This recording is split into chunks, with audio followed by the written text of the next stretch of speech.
Hi, this is Tracy with DIY or Bust. It's time for this cabin to get some stairs that are safe.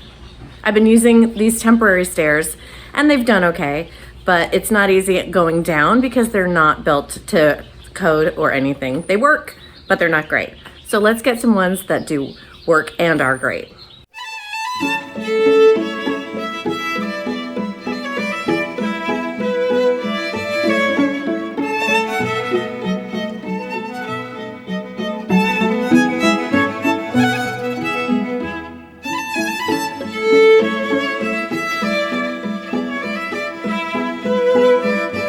All right, everybody, you saw what happened. This is now take two. So something that I think is important to mention is that when you're doing a lot of DIY projects, you really need to know what your limitations are. And obviously I stink at cutting stringers, so I just picked up some pre-cut ones for 5 steps and they should work very nicely.